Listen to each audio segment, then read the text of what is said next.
Welcome to the first one in what may very well become a series of Numistaka podcasts. It's basically a video, but it's in a slightly longer format than I've tried before and just talking about a particular subject. So I hope you enjoy it.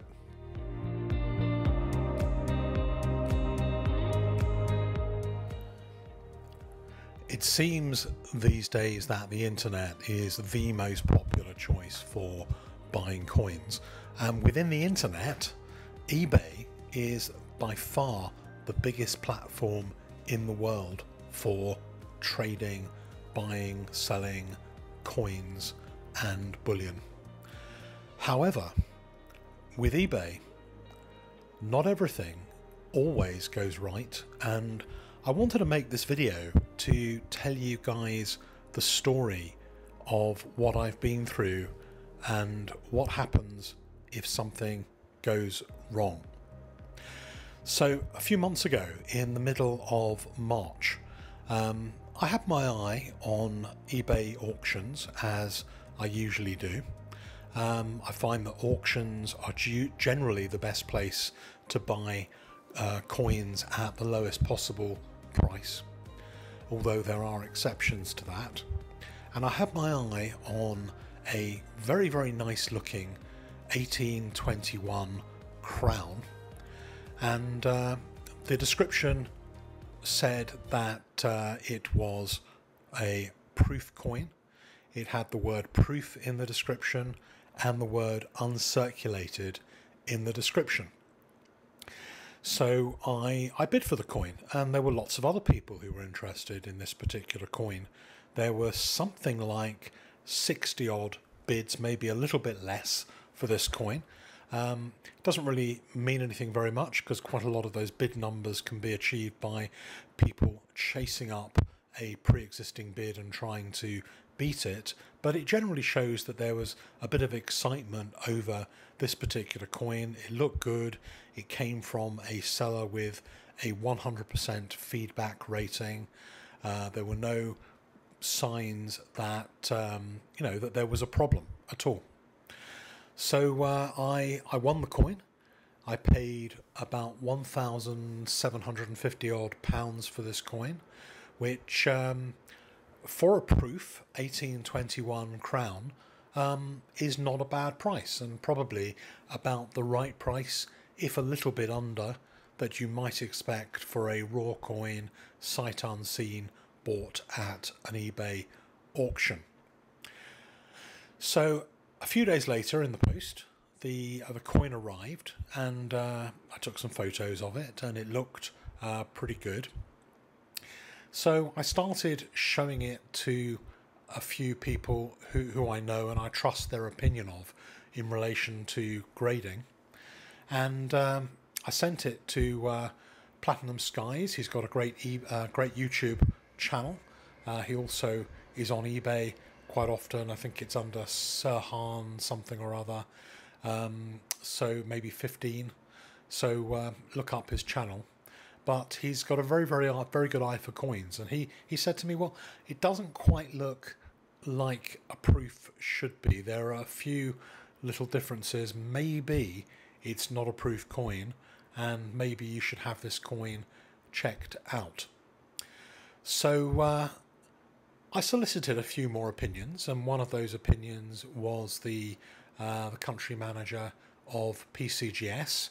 And he said, well, send it in, and maybe it is a proof coin. We'll take a look at it, but there are certain reservations on this particular coin.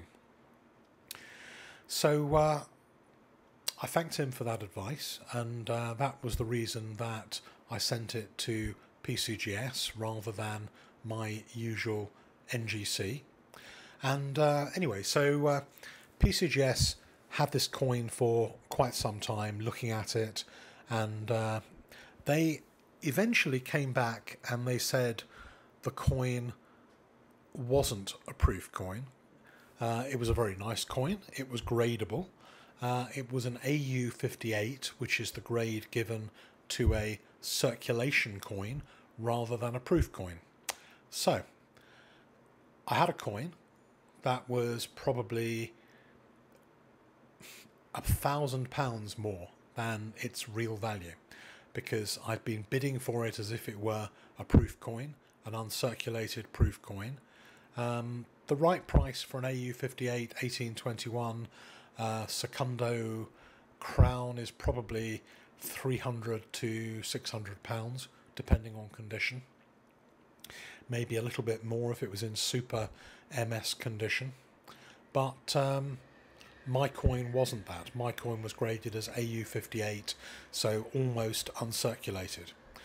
And the thing about coins is that a little difference in condition can mean a massive amount in terms of the value and desirability of a coin.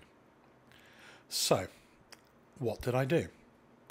The first thing I did was to raise a claim with eBay. So eBay, yeah, the massive giant, tech giant eBay, surely they can be relied upon to protect a buyer and give me my money back. The coin was misdescribed. It should be pretty obvious. I should be able to return it as a buyer and get all my money back via eBay. But when you have something very complicated like a coin, it's not totally straightforward to know if it has actually been misdescribed. There really are experts that need to be involved in deciding whether or not, it has been described correctly. There are lots of different technical terms when it comes to the description of coins, and it's very easy. You get lots of sellers using proof-like. Well, what does that mean? You get lots of sellers saying choice. What does that mean? But this one was very clearly described as proof and uncirculated, and that's one of the things that gave me the confidence as a buyer to use the eBay platform to bid for that coin in an open market. So surely I can return the coin and get my money back easily. So I tried to open up a complaint or a claim within eBay, and eBay would not let me open up a complaint on their platform because the time taken to have the coin sent over to PCGS and have it graded and authenticated made it impossible to meet the timetable guidelines that eBay have. So if you don't make a claim within a certain number of certain amount of time, you are unable to use the eBay platform to make a complaint, and that's the position I found myself in. I could not use eBay to get a refund, and I couldn't even at the time get in contact with the seller because they disabled the messaging system. So I had a coin that was not as described. I had a coin worth maybe £400 when the amount I paid was almost £1,800. So what do I do? Well, if eBay can't help, because the coin was paid for on PayPal, then PayPal is the next level of recourse. So I went onto PayPal, and PayPal have a little bit more lenient timetable than eBay. So when eBay is closed to a claim, PayPal is still open for a certain number of days or weeks. So I went onto PayPal's site and I made a claim under PayPal's rules. And I made that claim on the 6th of June. And well, I told them what had happened. I told them that the seller was, agreeing that it had been wrongly described, and the seller was quite happy for me to send the coin back and have PayPal refund that purchase and put the money back onto the seller's account. I thought everything will go amazingly, why not? PayPal is there. PayPal usually take the side of the buyer, buyer of the coin, not the seller. I've got a valid claim. It should be absolutely straightforward to get my money back on PayPal. So I put in the claim, and they have a number of days that goes by, and they have a, you know, the complainant needs to put some information in, the complainant, the supplier needs to respond, and you have this process that goes on for a few days. However, because of COVID, the coin was still in the middle of the Atlantic, not very many planes going backwards and forwards from America to the UK, and so I couldn't get the coin physically back to be able to post it back to the seller. And the time is tick, tick, tick, tick, ticking away on the PayPal clock. And eventually PayPal sent me an email saying, please can you go and put the tracking number of the coin. And there is no space in the PayPal system to actually put a note or a comment or an explanation. All they will accept is the tracking number to say you've posted it back, which to me is borderline crazy. So where the tracking number was meant to be, I put a comment and an explanation in instead. And then 3 or 4 days later, their system must, you know, try and validate the tracking number and check whether it's actually been received by the supplier. And of course, they couldn't validate my tracking number, and they then closed the case on PayPal in the favour of the seller. This wasn't what the seller wanted. This wasn't what I wanted as the buyer, but PayPal closed the case. So I got them on chat and I made an appeal, and I said, please can you open up this case again and review it? And they were quite happy to open up the case. By that time, the coin had actually been returned to me via PCGS in Paris. It was sent over by FedEx as fast as possible back to London, and I could then put it the same day by Royal Mail to the seller, and I had a tracking number. So I put the tracking number into the chat system because the effectively the claim system was effectively closed. It was under review, which meant I couldn't put any more information into the claim. I had to do it through the PayPal chat system. So 2 or 3 days later, they'd reviewed it and they'd again closed the case in the favour of the seller and not in my favour. Absolutely crazy. So I got onto the chat system again. Hey, you've made a mistake. This is crazy. I've now given you the tracking number. The seller has the coin back in their possession. The seller is happy for you to find in my favour. If you find in my favour, the amount of money will then come off the seller's account, and the seller will have to pay that money back to PayPal. And once more, they reviewed the case and they closed it again in favour of the seller. So I had a conversation with them and said, well, what do you expect me to do? I've returned the coin. I don't have the coin. I've paid for the grading fees. I've paid for the FedEx. Are you going to give me my money back? And they said, well, no. I said, what do I do? You have to sue the seller. It's nothing to do with PayPal. And PayPal's advice to me was my only recourse is to sue the seller. But having thought about that for a day or two, and with a little bit of help from Mrs. Numistaka, who used to be, in her previous life, a lawyer, a solicitor, she said to me, well, actually, you do have protection when you buy something on a credit card. If it's over £100, then you can have protection by the credit card company in relation to the money that you've spent for something which is misdescribed. So I had a look, and the credit card that I'd used to make the purchase was Capital One. I spoke to them on the phone and they said, well, because of COVID, were doing things in a slightly different way, but they gave me a form to fill in, and they requested all the background information about eBay, all the background information and the appeals on PayPal. But, it's something which, for a credit card company, is fairly technical. They don't really know what the word proof in relation to a coin actually means, and they don't really know what uncirculated really means in terms of its definition. So it's not an easy thing for them to determine whether or not I had a case, but they accepted the dispute. They gave the dispute a number, and after about a week or 10 days, they came back to me and said, "We've looked at your dispute.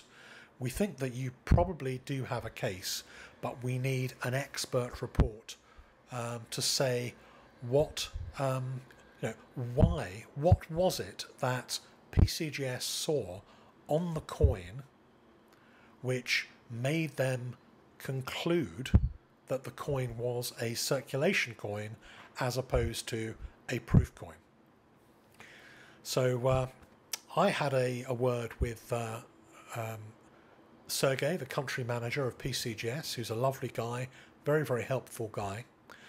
And after a few days, he was able to present me with a report showing, pictures of a proof 1821 crown, pictures of an uncirculated, and with comparisons of why when PCGS looked at this particular coin, they found it to be a circulation coin as opposed to a proof coin. And I got them to email the disputes email from Capital One directly, so there could be no risk of their report being tampered with in any way, and copy me in. Then a couple of days later, somebody phoned me from Capital One saying, "Yeah, we can now see exactly what you mean. We've read the report, and what we are going to do is we are going to accept this as a chargeback," which was great news. So they said what will happen is we will effectively approach MasterCard for a chargeback, and MasterCard will then deduct the money from PayPal. So PayPal will then have to or be forced to put in a chargeback to the seller, who will end up with exactly the same transaction on their account, which is a negative for the £1,800 or so, and which is exactly what everybody wanted in the first place. But because PayPal have such a horrendous and totally rigid appeal process and disputes process, it was impossible for them to use that process to give me my money back. But it's very important that if this kind of thing happens to any of you guys, you do understand that you do not have to go to court and sue the seller. If you've paid by a credit card and it's over £100, you can then go back to the credit card company. This may not apply with a debit card, but it applies with a credit card, and you can say, "Please, can you charge back this amount?" So a day or two later, to cut a long story a little bit shorter, the £1,700 was credited back to my credit card, and one interesting thing happened, which is something which actually makes a difference, and maybe one of the good things about using a chargeback is that all of the accumulated interest that was for that charge since I bought that misrepresented coin, which was about £60 of interest, all of that was paid back to my credit card as well. So I got the price I paid for the coin plus £60 of accumulated interest all back to my card. Now, it's possible that this process will continue because the seller then has to can appeal the chargeback process. It's highly unlikely in this case the seller will appeal the chargeback process, but it's possible that the seller will do that, and therefore the chargeback may not succeed. But sometimes where you get an unscrupulous buyer, then people dread chargebacks because it means that they can end up with the customer potentially having something they've bought and charging it back so they don't pay for it. But in this case, it was the right thing for me to do. So, long story, apologise for that. I thought that it's this video was more of a podcast, I guess, really. But I think it's a really good thing to know that you do have this facility for a chargeback as a last resort. So thank you all for your patience, and I hope you stayed with me till right at the end to learn about the outcome and the chargeback process. And looking forward to the next video with you. If you haven't already subscribed, please do press the subscribe button. I need all the subscribers I can muster, and there is a little bell somewhere in YouTube, which you probably discovered already for other channels. Ring the little bell, and